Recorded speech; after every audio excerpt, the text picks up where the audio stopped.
All David, right. good to see you. Good to see you, Mark. How Happy. you doing? Uh, I'm good. We're coming to the end of summer. Well, close. Yeah. So we're here to talk about the latest insights that were released just a little while ago for July 2022. Um, and I want to ask you.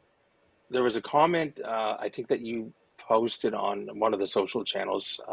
How critical it is to own your first party channel, especially given the challenges that are happening between COVID and inflation still driving customer behavior. Can you elaborate more on that? Yeah, I mean, when people talk about inflation, they talk about how are people responding to higher prices. So there's this again cost avoidance behavior that's kind of being manifested there. Mhm. And then the question for the retailers is, okay, well, how can I manage that? How can I control that? Right? What levers can I pull that can mitigate that concern? Well, again, if we're looking at first party, since you own the connection, right? They're going through your platform, your e-commerce site. Well, you now have the ability to make those choices. Do I raise or lower certain prices, whether it Yeah. be fees? Do I reconfigure my service in ways that we can gain share, right? If I can shift volume that allows me to actually realize labor productivity savings associated with batching multiple orders in the pick and pack cycle, then maybe I can use that as a justification to lowering my my service fee as a way to kind of placate some of that. Or if people are saying prices are a lot higher than they were a year ago, well, obviously on the third party site, um, while you may control the markup, the point is those prices are even higher. So having the first party simply gives you more ability, more control over the experience, which is important in a day where inflation is now one more component of the calculus that customers are using to determine where to shop, how to shop, and what to buy when they shop. And I think that, and that's a great point. The other point that you make is how the cross shop between mass and conventional grocers, I think is, correct me if I'm wrong, the widest spread to date. Yeah, so the percentage of monthly active users that Yeah. placed one or more orders with a grocery service and then also did the same during the same month, that is last month, July, with a mass retailer, climbed to 30%. So that is the highest to date that we've recorded. Obviously, that splits between the two primary nationals, Walmart and Target. Why is that important? Well, we already know just from foot traffic analysis that more households are shifting to the discount channels, which would include Hmm. the hard discounters like Lidl, would include extreme value discounters like the Dollar Channel. So when we look at the cross shop just with mass, it's a reminder that people are experiencing and gaining exposure to the online shopping experience with a mass discounter. And why is that important is that experience is going to influence or affect to some degree the expectations that they have with the grocer's Hmm. service.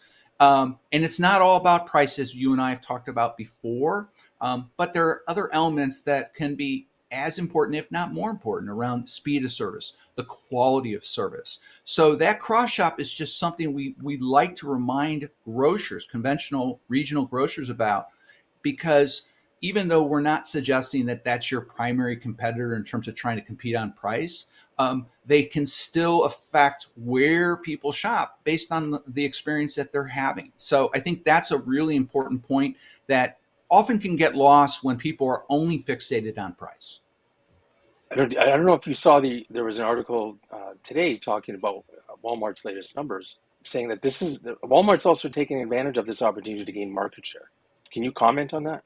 Well, this is the second time Walmart or Mass in particular, Walmart in Hmm. particular, Mass in general, have been able to take advantage of market developments or circumstances. The first time was really early in COVID. And that was because, both Walmart and Target had been investing in e-commerce for many years leading Hmm. up to 2020. So they were fortunately in a better position. They weren't completely positioned to absorb that, as we know. But why that was important was they had picked up customers that they'd never seen before. We had anecdotal evidence from our conversations with people firsthand about how they were trying Walmart for the first time, whether it was in store or online, Yep. when they were previously a natural organic customer, and it was because they were locked out of being able to get a pickup or a delivery slot Yep. back Yep. then. Now today, there people are looking at saying, "Hey, how can I avoid paying more than necessary?" Well, obviously, looking at discount and realizing that they're going to be 10, 15% lower if you look at the staple products from the center store. Why pay more than necessary, right? So, if people go in there, the danger and the caution to the conventional grocers is that not only will people look at the center store goods, but they'll look at the perimeter. And if they find that those things are good enough, acceptable alternatives, then there's a level of stickiness that can be persistent that goes on for a period of time well beyond the inflationary time. So I'm going to put you on the spot. Right. Yeah. I noticed there was a comment, a post for the July numbers, and the comment is year over year comp is a lot more meaningful than the previous month on month comparisons. Another useful data point for grocers would be a view of e-com's percentage share of total food market, either in month or a projected view at year end. Why is this important? Grocers need data like this to help them reflect on their e-com business performance and help them forecast a labor plan for the year ahead. What are your thoughts on that? Well, I mean, relative, are you talking relative to the contribution to total sales? That's how I'm reading this. Yes. Yeah.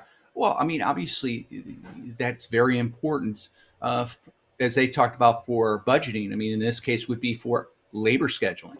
Hmm. And why is that important? Well, again, keep in mind that while there are retailers like Kroger who are building these fulfillment centers to transfer that workload out of the stores, the vast majority of retailers are still assembling these online orders in the store, which means they have to plan for how to resource against that. So the higher the level of sales needs to be reflected in how it's supported operationally, both in terms of the pick and pack as well as the distribution of those orders, whether it's to a third party delivery driver or out Hmm. to the car. That number, if we back out ship to home, is around 10%.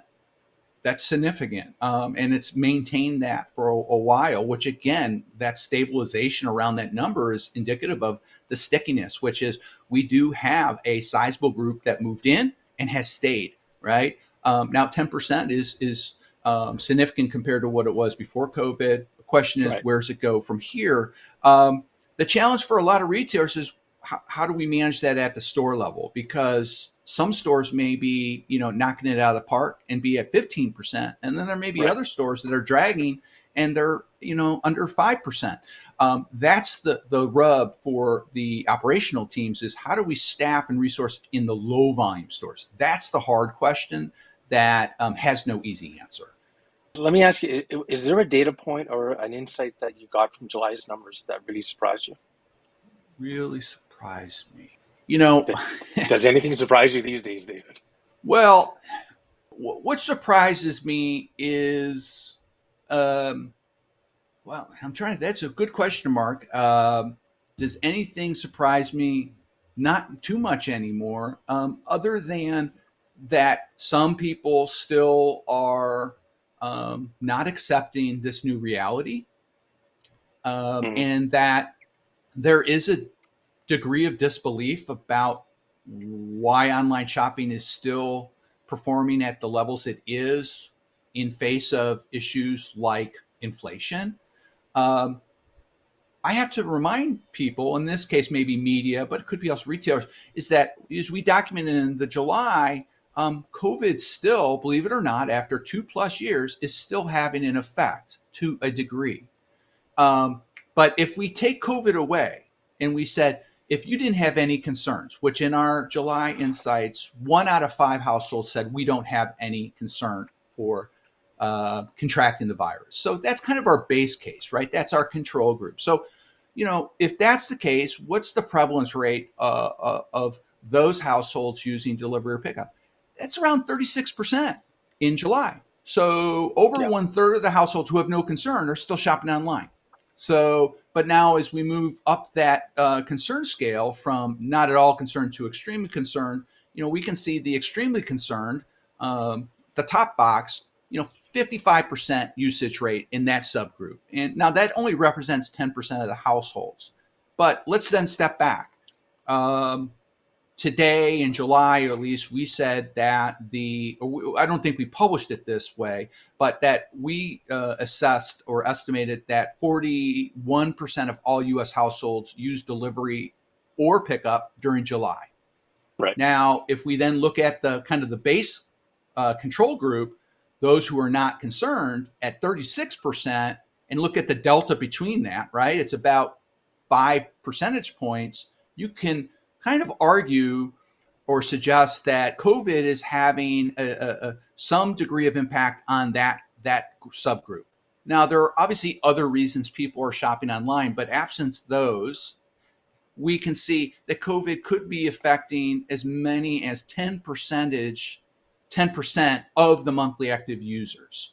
So that may be enlightening. Whether it's surprising or not is debatable. But I don't think people fully recognize the impact that COVID is still having on the way people shop. Yeah, and I would agree, and I think it's not going to be going away. If I could be um, so bold to predict, as we go head into the fall and winter months, this I influence will think still be there. Yeah, and so I think the other way I've tried to think about this, and sometimes we have to step away from the data and think about this like people, right? Like shoppers. And someone would say, why, we would expect lower income consumers to be pulling away. And at this point, their share of wallet versus a year ago hasn't uh, changed up or Right. down. It's been stable.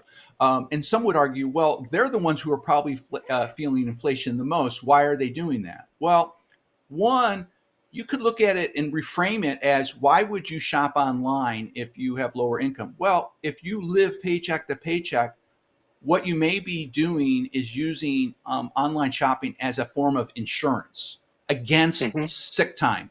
Yeah. And we know that sick time is still up significantly versus pre COVID. And that would prevent you from losing wages that are incredibly important to your household. And missing a week's worth of work could be financially devastating. So, in that sense, you may pay a little today to prevent losing a lot tomorrow. That's a psychological way to try to explain some of this. And again, It's a there are great insight. so many groups that we look at, and then we also need to keep in mind, we're just starting to see the stress hit the consumer segments with this inflation. I mean, you heard Walmart talk about one of the canaries in the coal mine, and it's the shift in payment method, the Right. shift from debit to credit. And what that means is, if you're buying in the store on debit, you're basically paying cash because it's automatically taken out of your bank account. And you Hmm. shift to credit, you're buying on the promise of paying back later, right? And we can see that credit as a percentage in the U.S. based on the Fed rates, Fed data, I should say, has been accelerating back up. So that shift would indicate that there's less money potentially in the bank accounts of some households. In the case of Walmart, their customers. And we also need to keep in mind, and this is an analysis I was doing just the other night, looking at 2019 and 2020 consumer expenditures. The lowest income group that we measure, which is I think under 50,000, if you look at their cash outlays versus their disposable income, they generally have a negative savings rate. So they're always buying on the float. They're buying on credit. They're buying on Hmm. debt. And so they have been before COVID in a very precarious spot, and they're getting back to that. But what we've had in 2020, 2021, and we're having to a lesser degree in 2022, are impact payments. Now at the state level, 16 states are providing stimulus or impact stimulus payments to help offset that. That type of support is critical because these households are really on the edge. And we are seeing other signs of that where now they're avoiding buying larger packs for smaller sizes, which means they're spending more on a per unit basis, but it's because they don't have as much money. So we're starting to see the cracks. It's still changing. And again, customers are very savvy in terms of how they stretch that buck. And we're Right. seeing all the ways that they do that. Fantastic, Dave. I think we've covered a lot of territory in this month's recording. So, um, thank you for your time. Till next time, and enjoy the rest of your summer. Same to you, Mark. Thank you. Bye, folks.